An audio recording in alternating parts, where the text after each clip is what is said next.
Christmas Eve racing comes to Sha Tin on Saturday afternoon with a 10-race program, and there's a little emphasis on the 4-year-old series with a number of horses lining up heading that way. Joined in the studio today to preview it all by Paul Lally and Tom Wood. And Tom, could be a big day for Zach Purton. It certainly could be. He's closing in on a 1,500 Hong Kong career victories here. He's also counting down to a milestone in terms of birthdays as well, but he's got some good rides. Many of them will be favourites, as you'd expect, and he'll team up with the Beauty Verse with a look towards the 4-year-old series in the last race, who was disappointing last start. He was. We'll analyse that race shortly. Paul Lally joins us. It's Christmas time. You've reached into your sack and pulled out some jackpots. Ho, ho, ho. We have 2.2 million going into the Triple Trio and 3.1 million going into the 6-up win bonus. So plenty of presents there for everyone if you manage to cop a bit of that. You could have dressed up for the occasion. Could have really, yeah. Yeah. But worn a red tie and a red suit. Yeah. A beard. Could have. And a beard.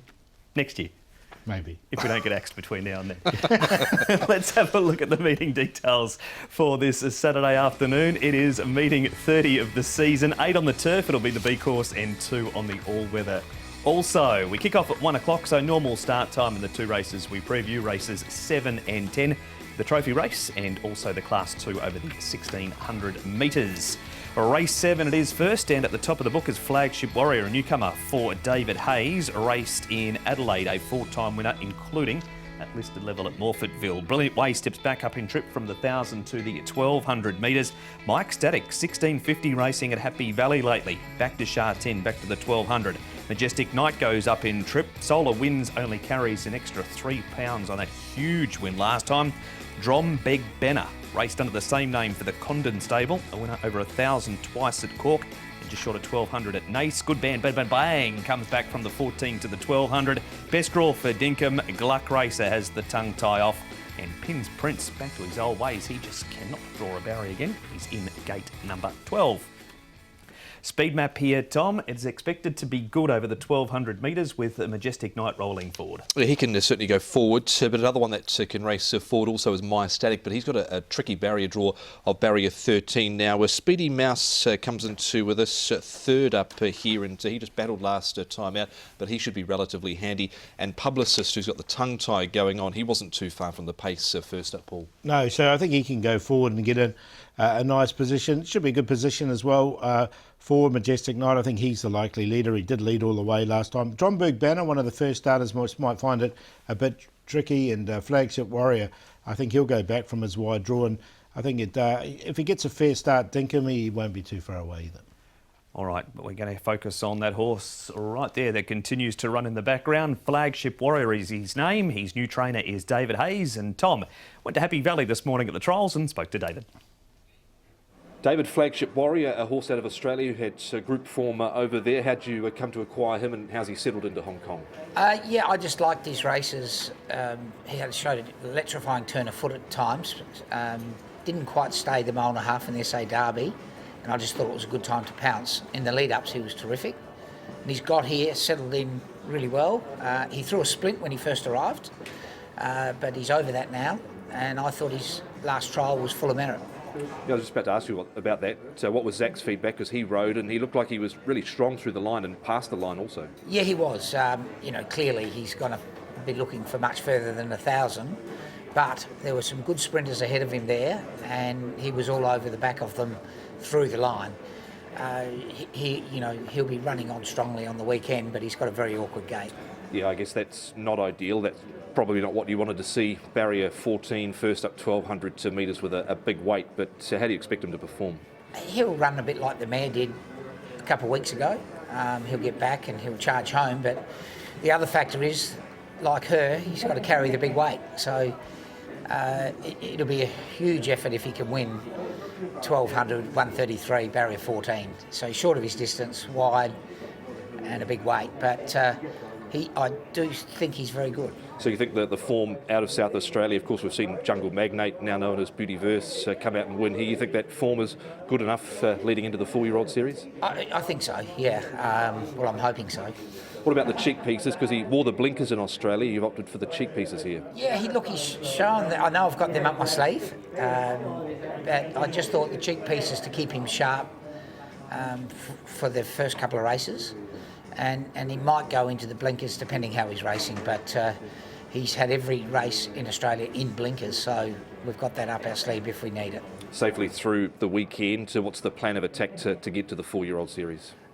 He'll probably have one more race over 1400 leading into the mile, and ideally third run in Hong Kong, 1600 metres.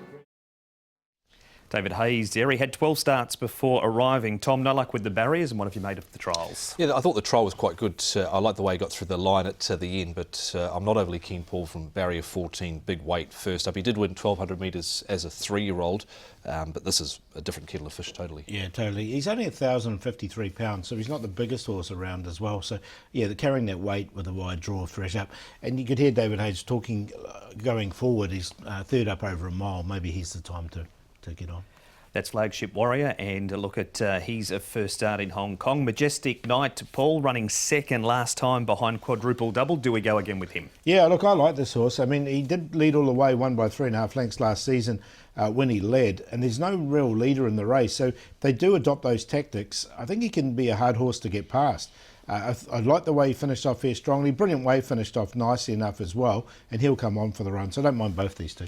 Yeah, Majestic Knight had that issue at the back end of last season where he had the irregular heart rhythm. Big price there, ran well, and I think Brilliant Way is going to be better suited here over this trip. This is massive, Tom. This is Solar Winds running down Pulsar Strider and giving him a big start. Yeah, looked impressive certainly on face value here, the way he was able to rocket home down the outside, but they had gone fairly quick. Pulsar Strider again performed at the weekend, but didn't really go on with it. Paul, I don't know what the format of this race is going to be like. Yeah, you're right. They went really quickly in front, didn't they? And really suited this horse. But look, he finished off nicely enough.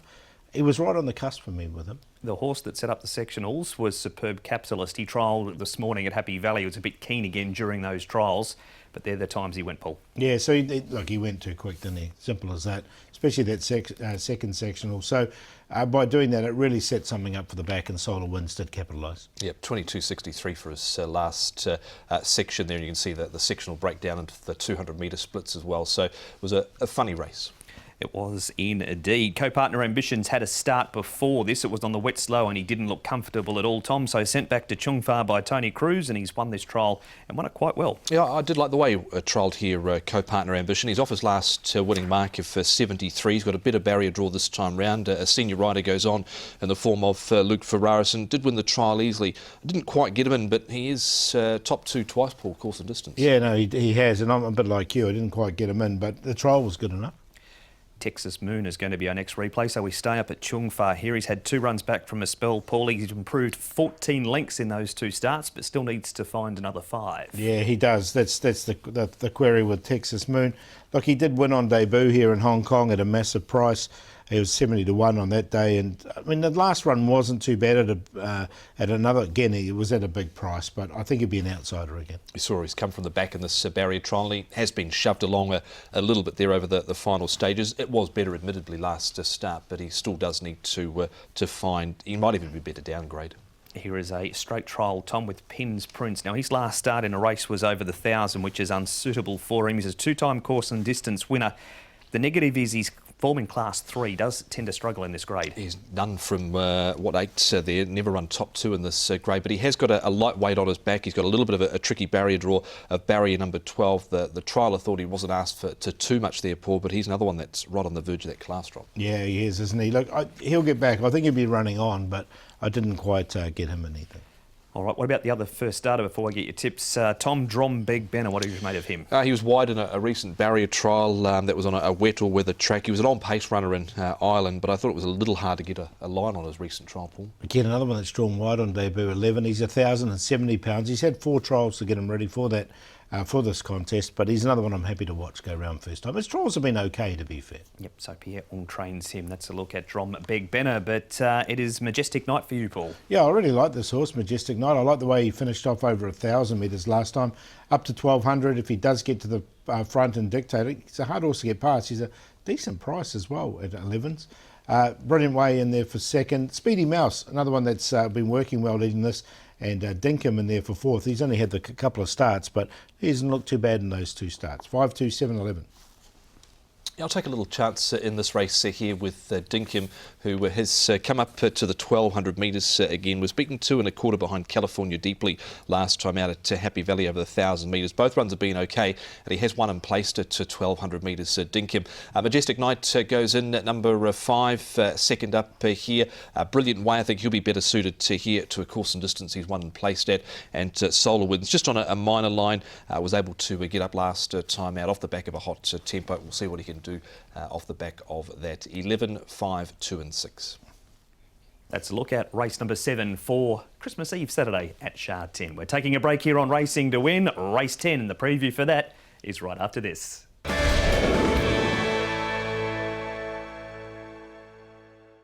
Welcome back to Racing to Win. Before we go on, a reminder about Hong Kong Direct this week. It's the first of a two-part series of a look at 2022 and the feature races. It starts with a gigantic upset the show this week, so you can jump on to hkjc.com and click on audio and video.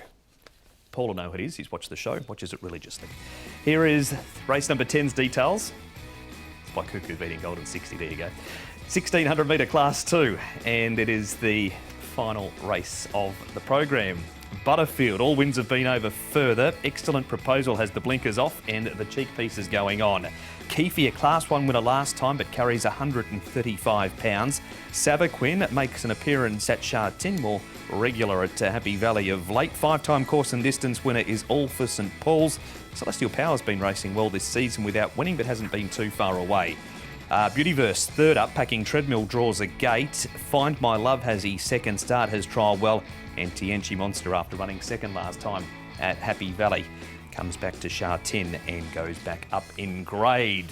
If you look at here, Tom, from a 4-year-old series perspective, horses like Keefe, Beautyverse headline the list. Yep, they certainly do, Mark. And Keefe's stablemate likes to go forward. That is All for St Paul's, but he was actually slow away last time out, which was a little unusual for him, and he settled at the back.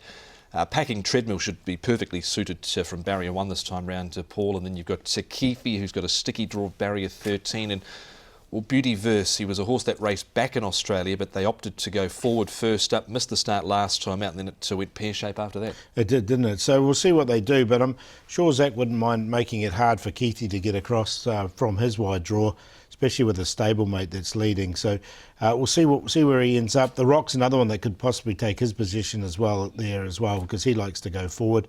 Packing Treadmill, as you said, will get the perfect run, I think, in barrier number 1.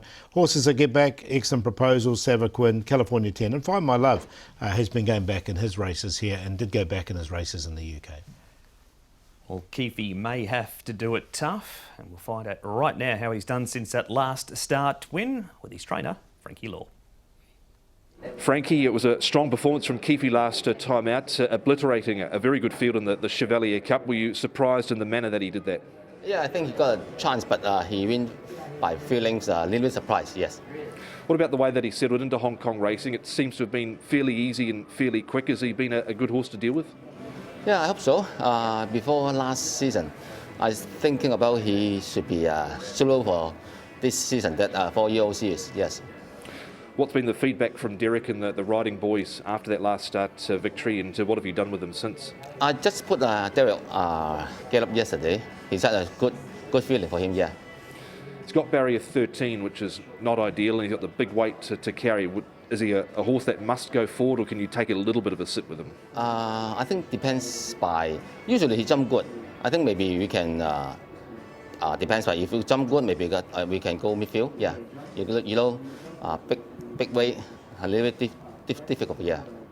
He's rated 100 now, so he's basically guaranteed a start in the 4-year-old series, so the mile coming up. But do you think he'll stretch out further? I think a mile, 1,800, still okay. 2,000, but sometimes you don't know. Usually, if the horse good form, I think still can handle, yeah. Safely through the weekend with him, do you give him another run before the Classic Mile, or will that be it, just a trial? I think after this one, maybe give him one more trial and then straight to the Classic Mile, yeah. You've got another couple of horses in the race as well. We know All for St Paul's, he likes to lead, and you've got Celestial Power as well. How are both of those horses? Both horses still in good form. You know, All for St Paul's, usually he lead should be better, but last time he jumped a bit slow. But he still can come to get third place. Yeah, still good. Yeah. And Celestial Power? This horse, he always can have a very strong last quarter. I hope this time still he can be finished close. A little bit short the distance, but anyway, good form. Frankie Law and his team there in race number 10. Tom Keefe, there's no doubting the horse has immense ability, but horses like Beauty Verse and Packing Treadmill get him a lot better at the weights. Yeah, they do. And last time out it was a case of Keefe getting in better at the weights than Beauty Verse was. It's going to be tougher, Paul, with the big weight here, but he beat up on a really good Chevalier Cup field, I thought, last start. He did, didn't he? Yeah. Now, and that's put him up to that rating of 100. So he does have to carry the 135, barrier number 13 for him as well. That's the little query, but he's a class horse and he's obviously going to be one of the favourites going to the 4-year-old series. He has overcome wide draws before. He has one from barrier number 14. All right, we move on now to Happy Valley. And a couple of runners here. Sava Quinn, Paul, not a regular at Sha Tin on a weekend, but he is this week, and the Rock is a 3-time winner, course and distance. Yeah, look, he has won over the course and distance as well, Sava Quinn. It was a better run last time behind Spirited Express. Hit the line nicely, but I think this is a lot tougher.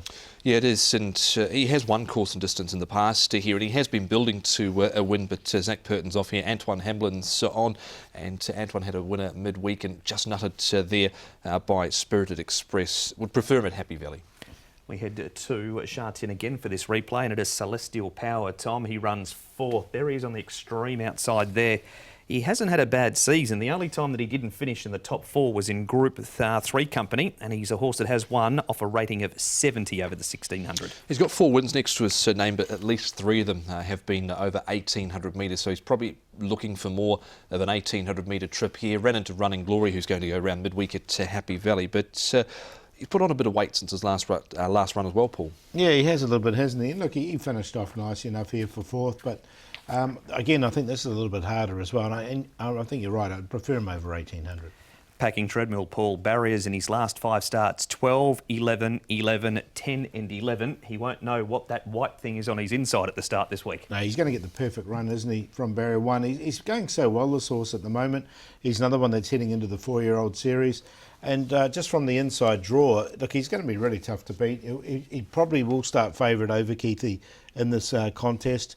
So, look, he's got to go in, doesn't he? He was impressive, I thought, last time out. He had to cover a bit of ground, and in the end, it's the manner that he's done it late. The ears are pinned back. He's concentrating on what he had to do, and as Paul mentioned, he's just going to get the perfect run from barrier number 1, Hugh Bowman riding, because he's had some terrible barrier draws. Off we go to Happy Valley again here, Tom. This is Tianchi Monster, start number 59 for the veteran here. He comes back up in grade from a wide draw. And he took off sort of wide at the 800 metres, and I thought they just might have kept sort of pressing on with him, but he sort of ended up in no man's land after a bit of a nowhere move in the end, but he was beaten by one better, Paul, and that was nearly fine if he'd flying at Happy Valley. This is going to be tough for him, even though he's got the lightweight. He's got the lightweight. I liked him this day as well, but look, he was again on the cusp here. I think this is a different kettle of fish, this race.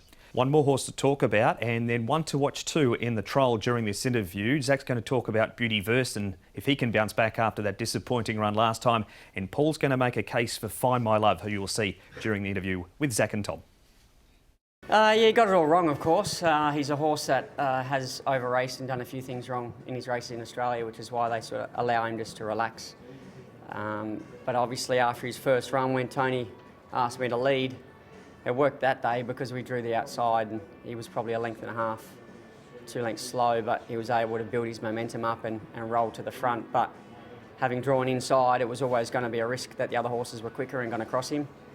But Tony wanted me to squeeze him and have him up there, so when he was a little bit slow from the gate and I gave him the squeeze, it just set him alight.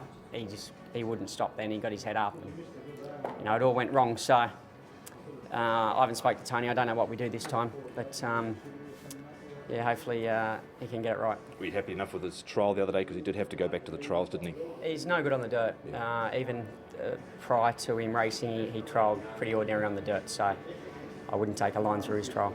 I know you said you haven't discussed it with Tony yet, but he has gone back in his trials. That was his racing style in Australia as well. Is that maybe something you'd like to see this time, take a sit and ride him cold?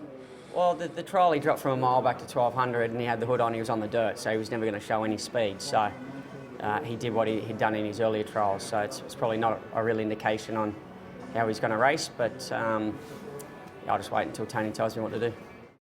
Zach Purton there. Tom, you can comment on Beautyverse, and Paul, you can tell us why you like Find My Love in that trial. You can go first, Tom. Well, I'd like to see them ride Beautyverse cold, in all honesty, with what he had shown in Australia. So I hope they might try and roll the dice with that sort of tactic this time round, Paul. There's been a lot of improvement from Find My Love from start one to this one to start two. I've really liked his track work leading into it, culminating in that trial. So I think he could be a chance at a big price. All right. We need some selections, and he's on top. Yeah, I'm going to put him on top at a big price. He's called Find in the UK. Did run second in the Jersey Stakes. He's on top, packing Treadmill, Keithy, the main dangers, and Orvis and Bulls. Hopefully he jumps well. 13, 10, 3, 6. Yeah, I like in this last race, Keefe, I'll stick with him being a fan right through. So 3 on top ahead of 10, Packing Treadmill, 9, Beautyverse, and 13, Find My Love, certainly off that trial. 3, 10, 9, 13. That is a look at race number 10, but there are other races on the program, Paul, and who are some of the winners? I quite like Fast Buck in race 1, even with a wide draw with blinkers on. It's a restricted race. I think he can go well. Winning Steed's put on a bit of weight, and he looks good in his track work. All Greek for me, I think it's a good chance. Smiling Collector caught the eye in the all-weather last time as well. And there's some of the main ones. Muradu's on a hat-trick, and he's got a good chance, along with Handsome 12. All right, we've spent all our money. We've got some punting money left. Christmas shopping's done. Yep. Who wins? Who's the best bet? I might do one of double figures at the moment, which is Majestic Night. So hopefully we can get the cash, and Santa's will be happy to everyone. Ho, ho, ho again. And Find My Love in there for second as the long shot. I think he's going to be a big price as well, last race. Do the play in race 1, get the money early. QQP 7, 11 and 14 in the first. Best for me is Multi Super. Good run on debut. Has trolled nicely since race 3, number 6, Lyle Hewitson, Ricky Yu. The value comes up as Dinkum in race 7, number 11 for Vincent Ho and Francis Lloyd. Back to 1200 metres, third run here. And the play 8, 9 and 10, race 5. Packing Treadmill draws a gate, looks really hard to beat. Race 10, number 10, Hugh Bowman on board for Francis Lloyd. Lovely racehorse. Now, Wagner Borges has replaced Luke Ferraris on Master Hero. He's raced without luck all season at Sha Tin. And the play in the last 3, Keefe, 9, Beautyverse, and 10, Packing Treadmill, 3, 9 and 10. That's been racing to win, Tom, and there's a racing between Christmas and New Year's at Happy Valley. Yeah, there is, Mark. We've got 9 races at Happy Valley Wednesday night, 2200 class 2, the main event. And Merry Christmas, everyone. I hope you have it. Eat, drink and be merry. That's what we like to hear. One more ho, ho, ho before you go. That's it. On behalf of the Racing to Win team, a very Merry Christmas.